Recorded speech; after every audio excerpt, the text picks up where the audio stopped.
अस्सलामु अलैकुम वरहमतुल्लाहि वबरकातुह। मैं अपने शहर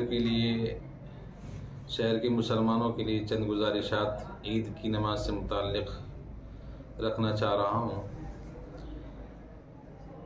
कि पहले भी गुज़िश्ता ईद उल अज़हा के मौके पर हमने प्रशासन से कह सुनकर ईद उल अज़हा की नमाज बाहर करा ली थी। और जैसा कि आप हज़रात को मालूम है कि कई सालों से सरकार की तरफ से सड़क पर नमाज़ पढ़ने पर पाबंदी लगाई जा रही है, लेकिन पिछली मर्तबा थोड़ा बहुत हमने कहा सुना था तो ईद उल अज़हा की नमाज बाहर हो गई थी।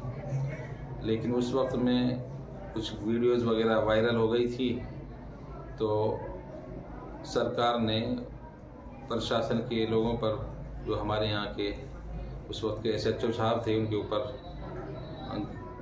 सज़ा दी थी, यानी उनको सस्पेंड कर दिया था। तो उसी वक्त में ये बात वाज़ेह हो गई थी कि आइंदा हमें बाहर सड़क पर नमाज़ पढ़ने की इजाज़त नहीं मिलेगी। तो मैं अपने सभी शहर के मुसलमानों से दरख्वास्त कर रहा हूँ कि हमने SP साहब से भी और प्रशासन के लोगों से इस मरतबा भी हमने बातचीत की है और उनसे गुजारिश की थी, लेकिन उन्होंने साफ मना कर दिया है कि बाहर सड़क पर नमाज नहीं होगी। इसलिए आप हजरात से दरख्वास्त की जाती है कि बाहर सड़क पर नमाज पढ़ने की कोशिश न करें। जितने हजरात ईदगाह के अंदर आ जाएं वही नमाज पढ़ें। बाकी हजरात के लिए हमने तरतीब बनाई है कि शहर की जो 6 हलक़े हैं उनके अंदर जो बड़ी बड़ी मसाजिद हैं उनके अंदर ईद की नमाज अदा की जाए।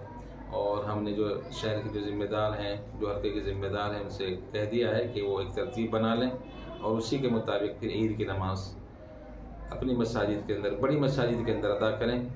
ईदगाह के अंदर ईद की नमाज 6:45 बजे और यहाँ जामा मस्जिद में 7:15 बजे होगी। और दरख्वास्त की जाती है कि हमने सवेरे ईदगाह के अंदर नमाज रखी है ताकि ईदगाह के अंदर पहले नमाज हो जाए और उसके बाद में फिर तमाम मसाजिद में हो जाए।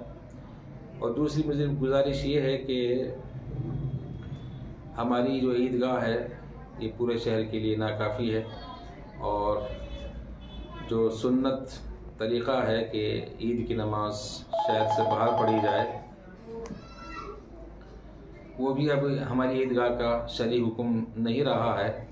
तो हमने इसी वजह से कि पहली मर्तबा पाबंदी लगाई दी गई थी और इसीलिए हमने कोशिश की थी कि ईद की फ़ौरन बाद में हमने कुछ मीटिंगें की थी और इसी कोशिश की थी कि किसी ज़मीन का इंतखाब कर लिया जाए और वहाँ पर हमारी ईदगाह हो जाए और फिर सुन्नत तरीके से जो नमाज होनी चाहिए वो नमाज हम सुन्नत तरीके पर अदा करें। लेकिन हमारी कोशिशें उस वक्त में नाकाफ़ी हुई थी और हमारी हमने जो मीटिंगें की थी उनके ऊपर शहर के लोगों ने तवज्जो नहीं दी थी। इसलिए मैं अपने शहर की सरकर्दा शख्सियात, जो इल्मी शख्सियात हैं या सियासी शख्सियात हैं, उन सब से दरख्वास्त की जाती है कि इसके बारे में सर जोड़ कर बैठें ताकि आइंदा फिर हम सुन्नत तरीके पर ईद की जो हमारी 2 नमाज़ें होती हैं, ईदैन की नमाज़ें होती हैं, उनको सुन्नत तरीके पर अदा करें। उम्मीद है कि मेरी इस बात पर तवज्जो दी जाएगी। और बहुत से हज़रात ये कह रहे हैं कि हमने इसके बारे में सही तरीके से कोशिश नहीं की है प्रशासन से। तो हमने SP साहब से भी बात की है, जो हमारे प्रशासन के जो अहम ज़िम्मेदार हैं, बड़े ज़िम्मेदार हैं, उन सब से हमने कोशिशें की हैं, लेकिन उन्होंने साफ मना कर दिया है। इस बारे में अगर कोई हमारा शहर का कोई भी ज़िम्मेदार आदमी कोशिश कर सकता हो और वो इजाज़त दिला सकता हो तो हमें खुशी होगी कि वो इस बारे में कोशिश कर ले ताकि फिर तमाम लोग इकट्ठे होकर नमाज़ पढ़ सकें। अस्सलामु अलैकुम वरहमतुल्लाहि वबरकातुहू।